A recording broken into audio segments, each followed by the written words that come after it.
मैं मोहतरम सदर जनाब मुस्तफा फारूक साहब जो कौमी सदर वेलफेयर पार्टी ऑफ इंडिया हैं, उनसे बड़े अदब के साथ दरख्वास्त करता हूं कि वो हम सबको खिताब फरमाएं। इसके बाद प्रोग्राम का इख्तिताम होगा शुक्रिया के साथ, और उसके बाद जामा मस्जिद में नमाज का इंतजाम भी इंशाअल्लाह होगा। जिंदाबाद जिंदाबाद वेलफेयर पार्टी जिंदाबाद जिंदाबाद जिंदाबाद वेलफेयर पार्टी जिंदाबाद। हमारा कायद कैसा हो, मुस्तफा फारूक जैसा हो, हमारा कायद कैसा हो, मुस्तफा फारूक जैसा हो। जिंदाबाद जिंदाबाद वेलफेयर पार्टी जिंदाबाद जिंदाबाद जिंदाबाद वेलफेयर पार्टी जिंदाबाद। बिस्मिल्लाहिर्रहमानिर्रहीम। स्टेज पर विराजमान बहुत ही रेस्पेक्टफुल ऑनरेबल हस्तियां, जिनमें प्रकाश जी हैं। प्रकाश अम्बेडकर जी ने हमेशा हमें अपने छोटे भाई की तरह रखा है और हमेशा मशवरे और ताउन से नवाजते रहते हैं। उसी तरीके से इस प्रोग्राम के दूसरे मौजूद शरीक मेरे बड़े भाई शबीर अंसारी साहब हैं, जिन्होंने हमेशा बिला तकल्लुफ मोहब्बत दी है। और आज के खुसूसी मेहमान हमारे ब्रिगेडियर सुधीर सावंत जी हैं, बालाजी शिंदे साहब हैं, और पार्टी की नेशनल लीडरशिप में मैडम ललिता नाइक जी हैं, जिनकी सादगी, जिनका कमिटमेंट हमको मोटिवेशन देता है। वहीं डॉक्टर इलियास साहब हैं, तस्लीम रहमानी साहब हैं, आंध्रा से तशरीफ लाए मलिक मोतसिम साहब उनके साथी, और महाराष्ट्र की पूरी स्टेट की क़ियादत। मैं सबके नाम लेकर उनकी अजर को कम नहीं करना चाहता, लेकिन सबसे ज्यादा मैं शुक्रगुजार हूं अपनी बहनों का, उन ख़वातीन का, कि ऐन धूप में अपने हिजाब के साथ उन्होंने हमारी हिम्मत अफजाई की है, और उसी तरीके से अपने उन बुजुर्गों का, साथियों का, जो यहां उन्होंने धूप में दिन गुजारा है। ये खुद इस बात की निशानी है कि वेलफेयर पार्टी के लिए लोग जमा हुए हैं, वो रोजी के रोजगार नहीं है कि कुछ दे दिलाकर लाए गए लोग, बल्कि वो लोग हैं अब जो अपने जज्बे के साथ आए हैं, अपने कमिटमेंट के साथ आए हैं, अपने हौसले के साथ आए हैं।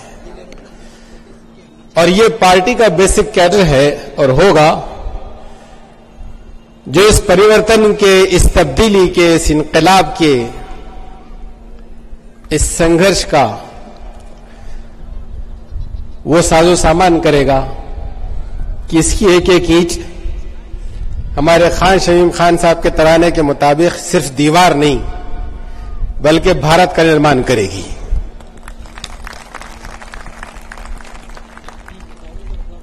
हमारा देश चाहे उसमें वैसे तेल उबलता ना हो,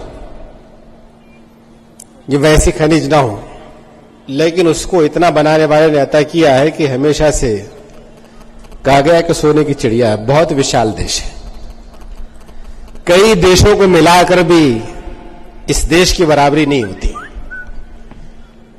और उसका वो राष्ट्र जिसमें हम आज पहली कॉन्फ्रेंस कर रहे हैं, ये सिर्फ राष्ट्र नहीं है, महाराष्ट्र है।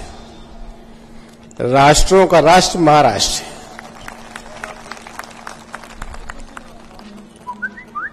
और जहां हम ये प्रोग्राम कर रहे हैं, जहां वेलफेयर पार्टी की सोच, उसका जिक्र हमारे साथियों ने किया है कि इस विशाल देश की, इस विशाल लोकतंत्र में, बावजूद ये कि इसके एक माकूल काबिल लिहाज संविधान के, बदकिस्मती ये है कि 66 साल गुजार कर भी ये लोकतंत्र लोक का नहीं हो सका, ये जमहूरियत जनता की नहीं हो सकी। इसलिए इस डेवलपिंग नेशन में 2/3 इंडियन आज भी 2 वक्त की रोटी सम्मान से नहीं हासिल कर पा रहे हैं। महंगाई, दारिद्र्य, गुर्बत, करप्शन, लूट, ब्लैक मनी, बहुत इश्यूज हैं।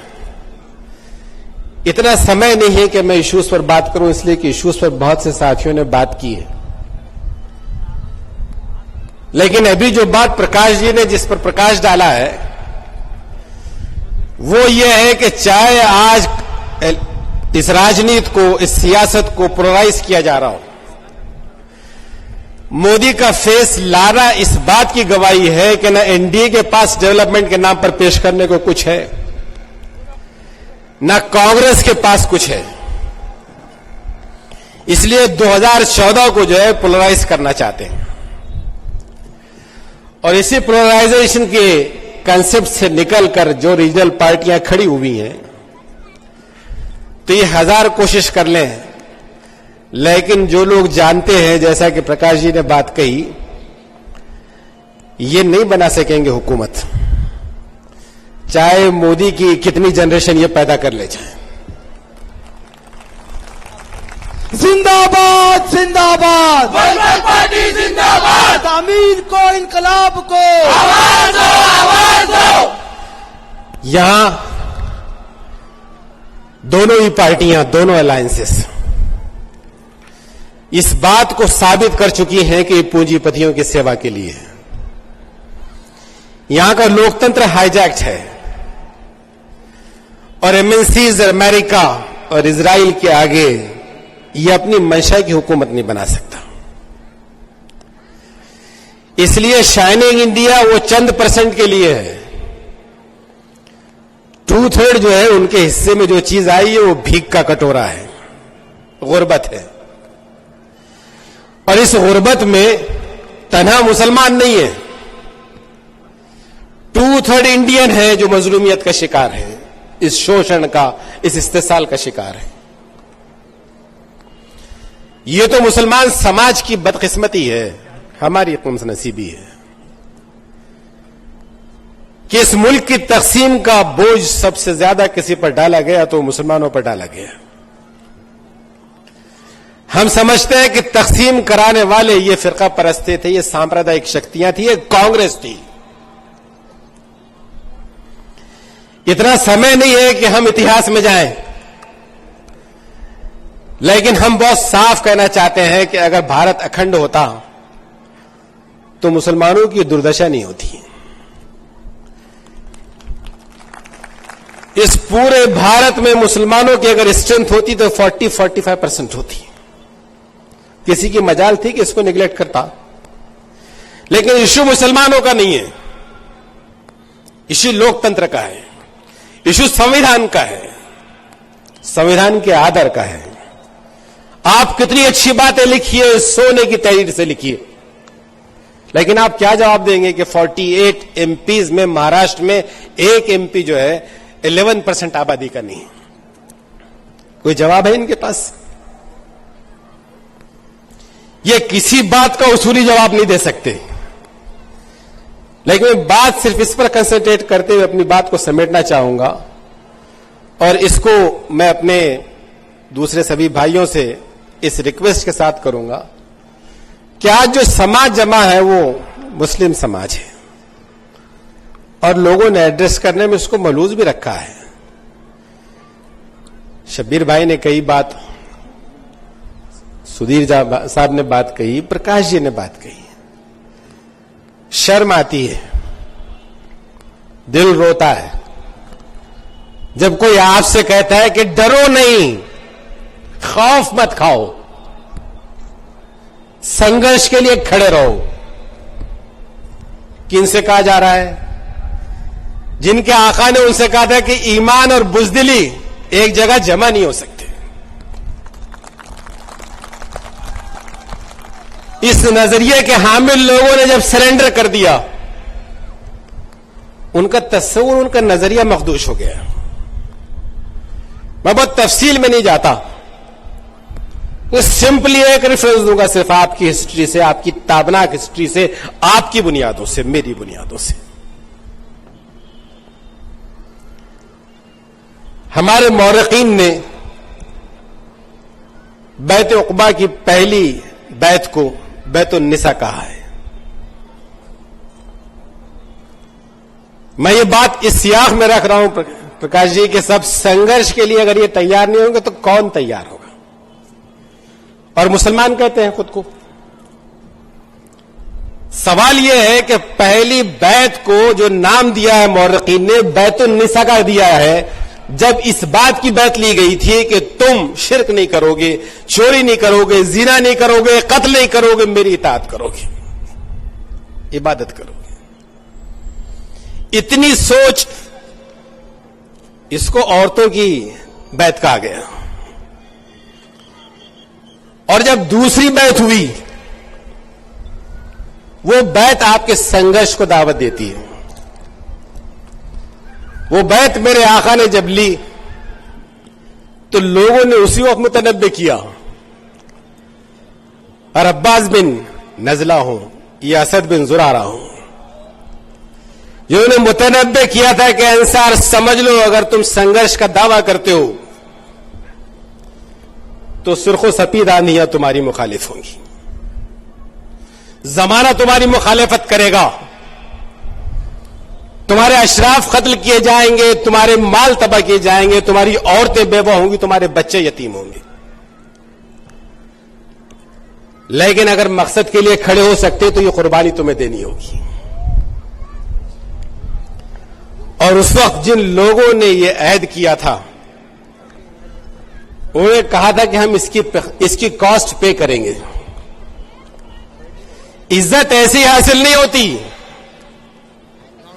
बेवकूफ और बेवकूफ बनाया जाएगा आपको। आपका वक्फ आपको नहीं देते, ये रिजर्वेशन देंगे,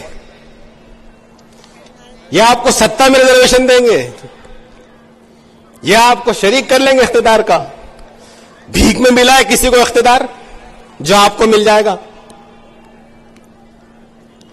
अगर आपने मान लिया है कि गुलामी हम करेंगे, आप कर चुके हैं, आपकी कहीं कोई कदर और कोई इज्जत नहीं है। जितनी याद नेताजी की होती है, अगर बनाने वाले की कर लेते तो शायद वो मगफरत फरमा देता। जिंदाबाद जिंदाबाद, वेलफेयर पार्टी जिंदाबाद, अरे जिंदाबाद जिंदाबाद, वेलफेयर पार्टी जिंदाबाद। जितने तस्वीरें लगा रखते हैं घरों में, अपने बाप की कदर कर लेते, मां की कर लेते तो जन्नत खत्म में पड़ जाती। लेकिन किसी के लिए सोनिया जी हैं, किसी के लिए ममता जी हैं। ममता नाम को नहीं है, माया जी हैं, सारी माया उनके लिए। जिस पर निर्भर किया और आपने आदत डाली निर्भर करने की कि इसको करते थे सजदा, अब किबला बदल देंगे, करते रहिए। जब आपने अपना दरबार छोड़ दिया तो जितने दरबार हैं वो सब कम पड़ेंगे, सब कम पड़ेंगे। मैं ये कह रहा था, जब तारीख में वो बैत ली गई और अंसार ने कहा कि हां हम अपने शुरफा को कत्ल होने देंगे, जब उन्होंने कमिटमेंट दिया, जब जम गए, तो तारीख की इस बात की गवाह है कि जो हौसले से खड़े होते हैं ना, फिर उनको आसानी से टाला नहीं जा सकता, फिर उनका कोई बिगाड़ नहीं सका। फिर वो बहुत कम थे, लेकिन फिर उनके आगे कोई ठहर नहीं सका। अंसार ने कहा था, मोहम्मद सल्लल्लाहु अलैहि वसल्लम, अगर तुमको गलबा हो जाए तो क्या तुम अपने वतन में लौट जाओगे? मेरे आका ने कहा था कि जो लोग वफादारी करेंगे, जो संघर्ष से अपनी हैसियत मनवा लेंगे, कहा था कि जहां तुम्हारा खून गिरेगा वहां मेरा खून गिरेगा, जहां तुम्हारी हुर्मत होगी वहां मेरी हुर्मत होगी। अब तुम्हारी जिंदगी मेरी जिंदगी है। अगर आप ये चाहते हैं कि हक की लड़ाई लड़ें, इंसान मासूमियत खत्म करके रोजी रोटी को लगा दिए गए, औरतें हमारी रुस्वा कर दी गई, कोई सोशल जस्टिस का क्लेम नहीं रहा कम्युनिटी का, तो जो कम्युनिटी अपना इंसाफ नहीं कर सकती वो भला लोगों को इंसाफ क्या देगी? उसको अपने गरिबान में झांकना होगा। हमारा वोट कोई बीजेपी सेना के पास नहीं है, हमारा वोट ये ठेकेदारों के पास है। आपने बॉम्बे ब्लास्ट की सजा दी, अच्छा किया, होना चाहिए था, लेकिन बॉम्बे राइट का श्री कृष्णा कमीशन को कब तक वादा करेंगे आप? बाबरी मस्जिद के शहीद क्यों नजर नहीं आए, शाहिद मुजरिम क्यों नजर नहीं आते आपको? कोई इंस्टीट्यूशन नहीं है जो इंसाफ करना चाहता हो। ये हमारे एक सेक्रेटरी है फखरुद्दीन लोहार साहब, ये लेकर आए हैं रेट जो दाखिल कर रखी है बुल्डाना में,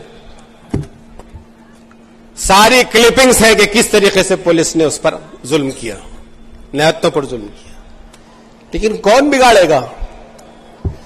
आज तक तो बेजमीरी ऐसी है उनके नुमाइंदों की कि अगर कांग्रेस के खिलाफ बोलेंगे तो ऐसा लगता है कि खुदा के खिलाफ बोल रहे हैं। खुदा की वफादारी पर उनको की अहमियत और गैरत जोश में नहीं आती जितनी कांग्रेस की वफादारी पर आती है। लड़ रहे हैं, वेलफेयर पार्टी का एक सेक्रेटरी लड़ रहा है, वो उसके लिए बुल्डाना के लिए लड़ेगा। सारे बायसेस हैं। औरंगाबाद का डेवलपमेंट हो रहा है, वो देवलाई की जो जमीन है जहां पर कंसंट्रेशन मुस्लिम बस्तियों का है, रिजर्वेशन में ग्रीन, और नेताओं ने जमीन ली है वो सब येलो। तो कौन कौन से इंस्टीट्यूशन का रोना रोएंगे? मैं ये कह रहा था कि अब टूट गिरेंगी जंजीरें, अब जिंदानों की खैर नहीं। जो दरिया झूम के उठे हैं तिनको से न टाले जाएंगे। और ये आखिरी शेर मुलाजा फरमाइए कि कटते भी चलो बढ़ते भी चलो, बाजू भी बहुत हैं सर भी बहुत। कटते भी चलो बढ़ते भी चलो, बाजू भी बहुत हैं सर भी बहुत। कितने काटने हैं काट लो, कितना गुजरात करते कितना नीली करते देख चुके, देख लेंगे। कटते भी चलो बढ़ते भी चलो, बाजू भी बहुत हैं सर भी बहुत। चलते भी चलो कि अब डेरे मंजिल ही पर डाले जाएंगे। इसलिए आज की सिर्फ इतनी दरखास्त के साथ कि इसको सो कॉल्ड पॉलिटिक्स का मंजरनामा मत समझिए, बल्कि उस संघर्ष का आगाज समझिए जिससे कि आप ना सिर्फ अपना तहफ्फुज करेंगे, अपने बच्चों का तहफ्फुज करेंगे। एक एक चार्जशीट जो है हजारों पेजेस में, हिमायत बेग मासूम फांसी की सजा है, और यहां पर औरंगाबाद असला जब्ती का केस सारा जमाने के सामने है। तो कितनी फाइलें खोलेंगे, कितना रोना रोएंगे? सवाल तो सिर्फ यह है कि अगर जमा हुए हैं तो हौसले के साथ लड़ाई के लिए जमा हुई है, और ये लड़ाई वोट की लड़ाई है। ये लड़ाई कोई तलवार की और बंदूक की नहीं है। अगर आपने अपना वोट कंसोलिडेट कर लिया, पॉलिटिक्स की ये जरूरत समझिए या कंपल्शन समझिए, जिसके पास अपना वोट है वही लोगों का एतमाद हासिल कर सकता है। जिस दिन आपने अपना वोट जमा कर लिया तो बालाजी शिंदे साहब हमारे साथ हैं, प्रकाश जी हमारे साथ हैं, सुधीर सावंत जी हमारे साथ हैं। जब आप अपना स्टेक लाएंगे ना, तब लोग आपके साथ मामला करेंगे। और फिर उस वक्त जो पॉलिटिक्स होगी तो जाहिर है कि वो किसी एक समाज की नहीं होगी, बल्कि वो महरूम समाज की होगी, इंसाफ की होगी, अमन की होगी, तहफ्फुज की होगी। और ये कंसोलिडेशन अगर हमने किया तो हमें तो महाराष्ट्र का ये संघर्ष कंपैरेटिवली बहुत आसान लगता है। इस मायने में आसान लगता है कि टोटल वोट का परसेंटेज अगर कम्युनिटी का ही ले लिया जाए तो अगर वो 11% का प्रोपोर्शनेटली होता है, उसका 4 आना भी, हम ये जोम में नहीं है कि हम आए तो सारी कम्युनिटी आ जाएगी, आएगी, वक्त के साथ आएगी, लेकिन इतनी जरूर आएगी जिसका जमीर जिंदा है, जो जज्बाती नारों में बहने की आदी नहीं है, तहम्मुल से सोचती है। जो लोग जज्बात को खरीदते हैं वो जमीर को बेचते हैं। वो लोग अगर तिजारत करते हैं मिल्लत की तो वो किया करें, सबके लिए मौके हैं। लेकिन हमारी अपील उन जिंदा जमीरों से है जो जहन से सोचते हैं और कल्ब की सलामती रखते हैं। ऐसा अगर 4 आना वोट भी हमने जमा किया तो टोटल वोट का 3 से 4% होगा। अगर हमने 3% जमा कर लिया तो ये जो है ना, इनका संतुलन बिगाड़ देंगे हम। आसान नहीं होगा कांग्रेस का आना महाराष्ट्र में भी, और पहली मर्तबा संतुलन बिगाड़ेंगे ना तो फिर ये सब मिलकर संतुलन बनाएंगे। जिंदाबाद जिंदाबाद, वेलफेयर पार्टी जिंदाबाद। सरकारी गुलाम सरकार की बात करेगा, हमारा कायद हमारी बात करेगा। जिंदाबाद जिंदाबाद, वेलफेयर पार्टी जिंदाबाद। इसलिए बस इसी एहसास के साथ कि हम जमा होंगे, हौसले के साथ जमा होंगे इंशाल्लाह, और इस वजाहत के साथ जमा होंगे कि हम कभी कम्युनल नहीं हो सकते। जो लोग दीन का थोड़ा सा भी सेंस रखते हैं, इस्लाम का सेंस रखते हैं, वो कम्युनल नहीं हो सकते। उनके दीन का नफ्स होगा और वो कम्युनल होंगे। इसलिए कि जो लोग आदम की औलाद में यकीन रखते हैं तो अपनी बेटियों का, अपने भाइयों का आदर नहीं करेंगे तो किसका करेंगे। एक एसपी के दौर में अगर आपका मुजफ्फरनगर होता है तो ठीक है, वक्फे वक्फे से चाहे गुजरात हुआ हो, चाहे भागलपुर हुआ हो, कुछ हुआ हो, उसमें तकलीफ होती ना। मुसलमानों के साथ इतना हुआ, इतनी बेटियों के साथ यह हुआ। साल भर के रिकॉर्ड देख लीजिए, एससी स्कोर रिजर्वेशन के बावजूद, कानूनी तहफ्फुज के बावजूद, जो रिकॉग्निशन नहीं होने की वजह से साल भर में जितना दलित की बेटी पर रेप होता है उतना आपकी 5 साल में मुस्लिम समाज की बेटी पर नहीं होता। लेकिन वो रोज होता है। वो बेटी मेरी बेटी है, वो बहन मेरी बहन है। और इस सोच के साथ अगर आप आएंगे तो आपसे ज्यादा मुंसिफ कोई नहीं होगा।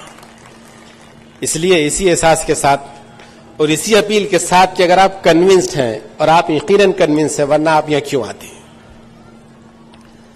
तो जो लोग कन्विंस हैं, अभी सोच को एक मूवमेंट की शक्ल दीजिए, एक संघर्ष की शक्ल दीजिए, एक तहरीक की शक्ल दीजिए। खुद ऑर्गेनाइज होइए, इसको मैसिव इसकी मेंबर साजी कीजिए। अगर आपने अपने आप को संगठित किया तो आपने अपने मुस्तकबिल को महफूज किया। इस मुल्क को आप अमन देंगे, इस मुल्क को आप शांति देंगे, इस मुल्क को आप इंसाफ देंगे और खुद भी इसमें रहेंगे। इसलिए इसी एहसास के बाद, इसी उम्मीद के साथ कि आप इसको खड़ा करेंगे, आखिर में फिर एक शेर का सहारा लेते हैं कि बहरहाल हमें मख्तल से गुजरना होगा। बहरहाल हमें मख्तल से गुजरना होगा, बच गए हम तो किसी और को मरना होगा। अपनी नस्लों को बचाने के लिए, अपनी नस्लों को तबाही से बचाने के लिए जो भी करना है बस हम ही को करना होगा। शुक्रिया, खुदा हाफिज। जिंदाबाद जिंदाबाद, वेलफेयर पार्टी जिंदाबाद। हमारा कायद कैसा हो, मुश्ताक फारूक कैसा हो, हजरात, हमारा कायद कैसा हो। मुश्ताक जैसा कि आप जानते हैं, सालारे मिल्लत तेरे मैं जान प्रोग्राम के जान। इख्तिताम के ऐलान से पहले और शुक्रिया से